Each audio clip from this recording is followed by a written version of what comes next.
Hey everyone, this time on Tim Talks Audio, a highly requested feature has been added to version 4.5, and that's being able to lock your tracks or the events on the timeline.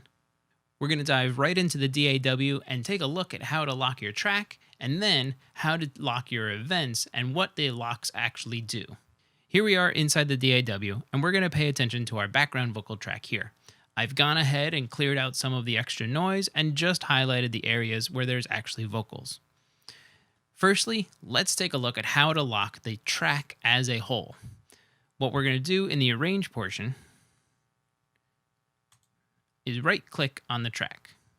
Then down here in the menu, you see Lock Track. When we activate it, it's confirmed with the lock here, and you'll see that the groups have now been grayed out. Also, in the event itself, we can't adjust the clip gain or do anything with the input and output fades on the event itself. Even further, when we right-click on the event, we've lost most of the capabilities that we are normally able to do. Some of the only things that are left are renaming the event or sending it to Sample 1 or Impact to create your own custom instrument. One last thing that we're able to do as a comparison, which is actually really handy and it's a great little feature, is I can grab this event, and while I'm holding down the left mouse click, I can drag it around to just check my timing against other tracks. Right now I have it leaned up against the lead vocal track, and I can check the timing versus that. But I can't move it left or right, even if I let go.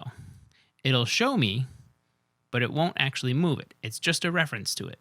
Let's turn this lock off by doing the exact opposite. Come back over, right-click, unlock track. Now everything is back for us. I can adjust my input and output fades, or my clip gain as a whole, and I can adjust the groups. Maybe we don't want to do full lockdown on our track, but what we do want to do is lock the events to their place on the timeline. That's also pretty easy. We go back to the event and right-click on it. Inside here on the top, you'll see Time Lock. This will hold its place on the timeline and not allow us to drag it anywhere else in time. Another lock you may have seen just a second ago inside our right-click menu is Edit Lock. Edit Lock is the one that will actually turn off things like the in and out fades, the clip gain, and a lot of those other right-click features. You saw at the top here, we're unable to speed it up or slow it down, or adjust the tuning or transpose the part at all. That's with the Edit Lock. Time Lock is just that. It's locking it to its position on the timeline. There will be a lot of different situations where you may want to use a different combination of any of these locks. Perhaps you've done all of your edits and you want to make sure that they don't shift around in your fury of editing everything else to try and meet that deadline. You can go ahead and either lock down the whole track or select all of them and do a time lock on all of them. For me, if there's a lot of edits, I'll just lock the track down. It'll also be really good before you go ahead and bounce a selection to make sure that nothing moves around while you're doing all of that. That's all for now. If you found this video informative, please like and share the video.